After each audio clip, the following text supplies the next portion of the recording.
So the center of your emotional range is what you play, right? My website is, have you all seen my website? Okay, so what do you think about the person whose website that is? What does it tell you? She has a great web developer. And his name is Travis, and he's here. He is actually brilliant. I would say just a few power and intelligence. Okay. Are you doing that based on knowing me or the website? I'm saying that based on like just seeing the picture right away. You Okay. I mean? Like, Okay. The focus and intensity is, to me, it comes across as intelligent and powerful. Okay. I'm just Good. This is good. What else? She's specific. Okay. What else? Remember the exercise I did in the class in the retreat? What do you know about this person? Pay attention to every element. What do you know about them? That's good that you feel that. You don't even have to look at the words. What do you feel? Character. Okay, what else? I was gonna say the color selection. This is not for me just working on it, but just from from a user experience perspective. Mm-hmm. Like it's cozy. It feels almost like there's home, and the light there's a dark to light that brings you into center. Like so, you almost kind of settle in. Mm-hmm. Mm-hmm. And then the movement brings you the way it moves. It brings you to straight to the quotes. Mm-hmm. And you kind of sort of drift right on the homepage for a little bit and go, okay, what's going on here?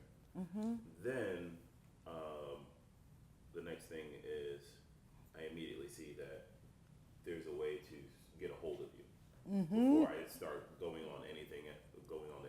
Those are the two experiences. Is I find out about you, I can get a hold of you. Okay. And then look at this website. My other website. And tell me what you know about this organization based on the site.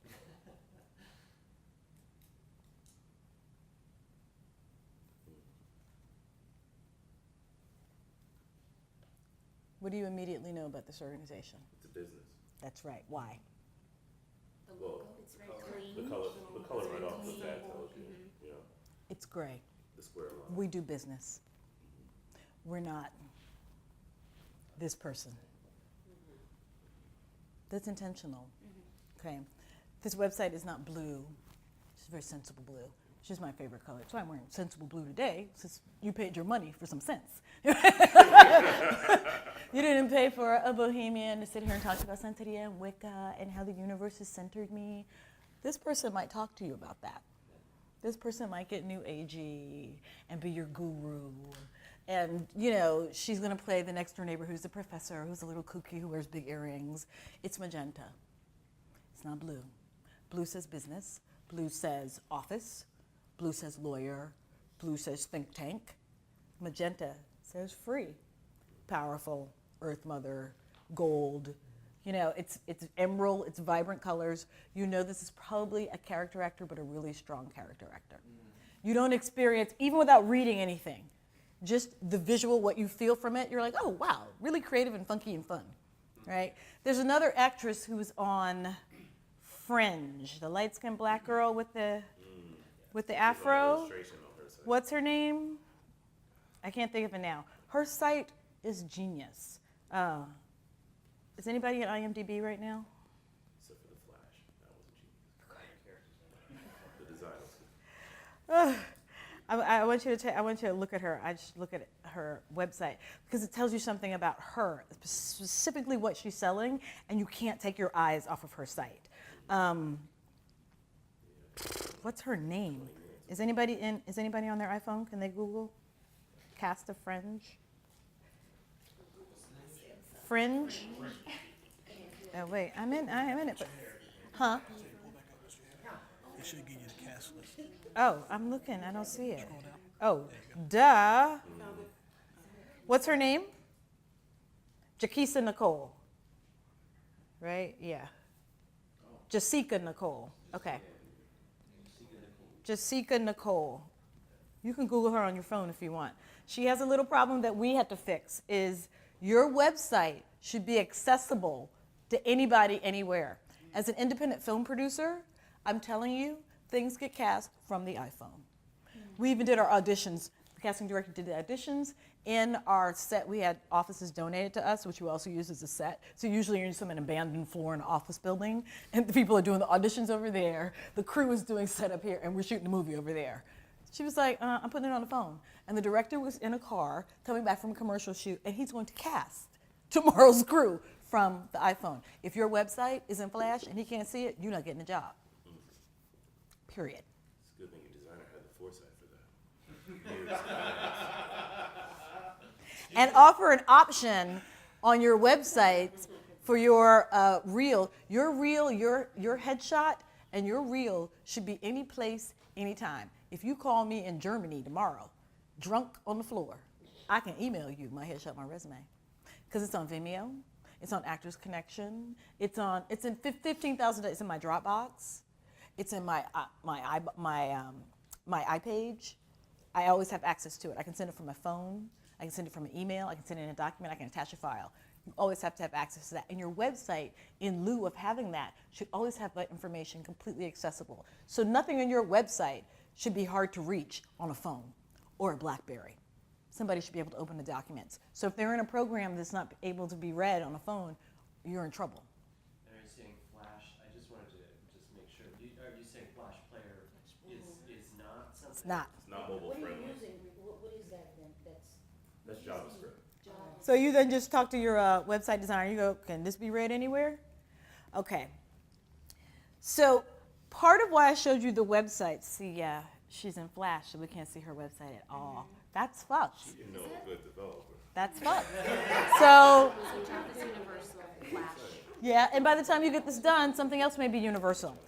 So why I started talking about the center of range and looking at this website is that the colors of my website and the colors of my apartment were chosen to reflect what I sell emotionally. You know that this is what you're buying from April Yvette Thompson right off the bat. So that when casting directors have me in a certain file for a certain type, if they then send the directors to my website, they're going to look at it first and be like, oh, absolutely. I don't even have to bother to send them a headshot. I just send them right here.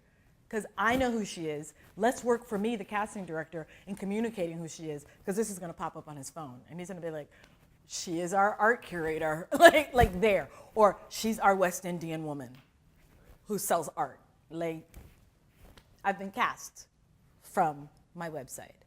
And emotionally, I had to figure out what it is that I do, because I will be playing that the rest of my life.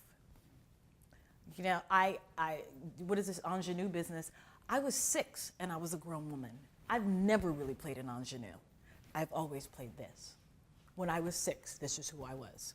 Well, the book said, and I'd like to discuss it with you. I was never an ingenue. I had to be like, well, is it a soubrette or whatever? So everything about me, when I walk into a room, I may have on a conservative wrap dress. This is totally in my scheme, though. And I have big funky earrings and have the funky boots, even though this is toned down because it's on camera. But I'm always communicating the same, hair, no hair, you're always getting emotionally the same person, even in auditions, all the time. This also communicates solo performer, because this is a different person in every single screen. And I get that all the time, like, God, you're unrecognizable. And I was like, because I'm a solo performer. I don't mimic, I become this other thing, male, female, whatever, I become it. And you totally believe that I am that thing. That's what I sell, always. It's what I sell as an artist because I'm a producer and I'm a writer and I'm an actor. I transform and all those different brains move. That's what I sell as a whole. Your website needs to sell essentially who you are and what is the most marketable thing about you, right? The center of range, and I'm going to use you as an example, and then I'm going to cite an example that someone did this with me. So, favorite scene in a movie and why? We're working on this exercise right now. I was just looking at it, so the color purple. Uh-huh. God is trying to tell you something. Mm-hmm. And why? Yes, specifically. What's the sentence I kept asking you day before yesterday?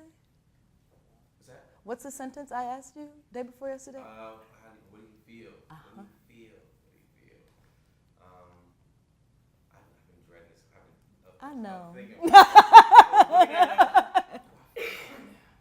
do I feel? I guess looking at it again, I felt this sense of anticipation, and as the scene goes on, this sense of release, like a burden was fell off or was lifted, and I felt happy. So it was a few things. A few things I felt throughout the course of it. You think that's specific? No.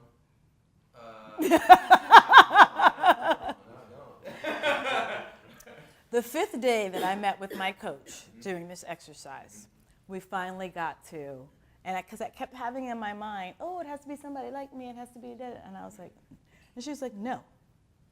Something that you saw, that you walked out of, and it changed the way the air enters your body. And you couldn't breathe, you had to share it. Waiting to Exhale, silly little movie.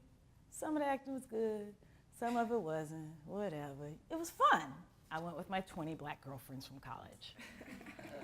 And we're like, wah! We're just glad there's black people on the screen. We're like, we don't care. We're like, ooh, that's a bad actor, she can't act. It was fun. Loretta Devine and Gregory Hines. The very last scene. She is, I took him to school, and then I cleaned the house. And, I cleaned the house all the time, and I made them collard greens, and then I did this, and he said, I love you. And she's like, yeah, because my baby is going away, and I don't even know, I love you. And he said, I love you. And she was like, what? I tell you, I cleaned the house, and then I got to it, and he said, I love you. I didn't even know. She couldn't see herself, so she couldn't see him. I watched that scene. I'm hollering with my friends. I burst into tears. And my friends was like, what? I was like, I don't see myself. I know exactly what she feels like. She couldn't imagine that he loved her.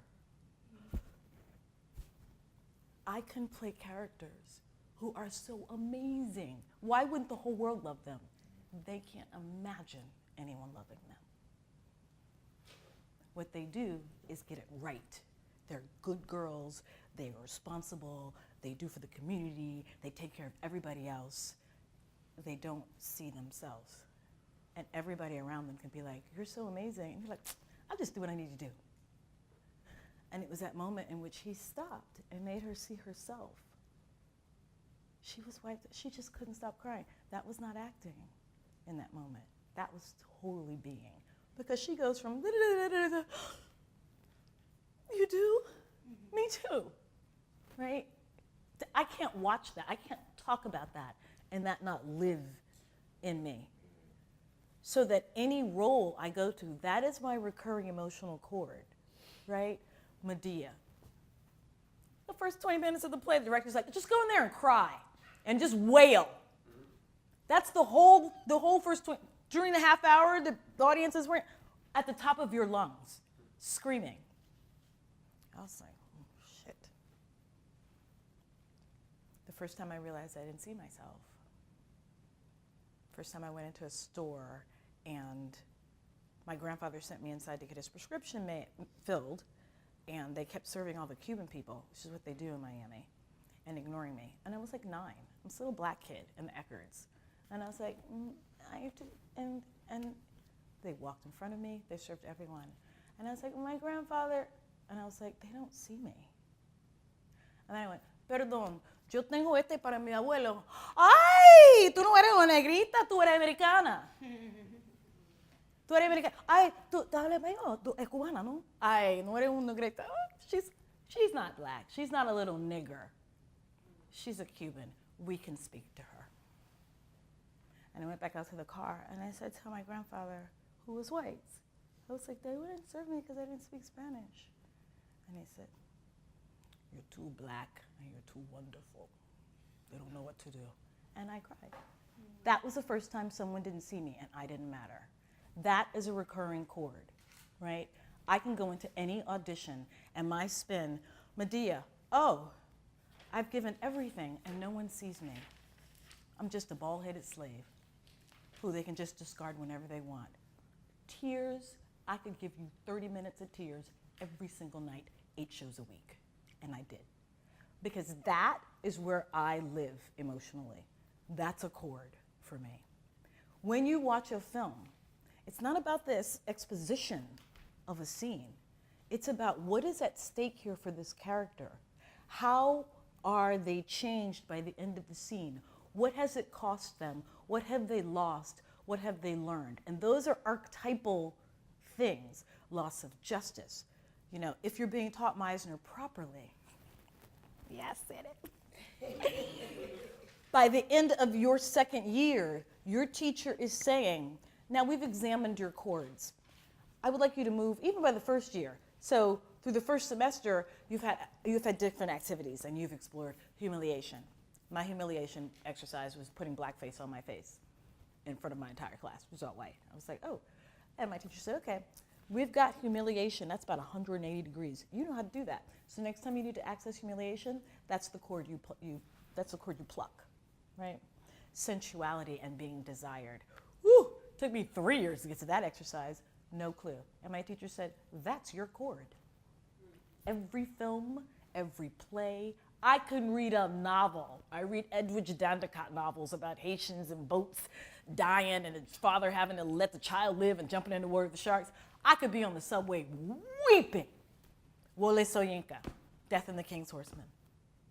Didn't even matter what, those are my chords.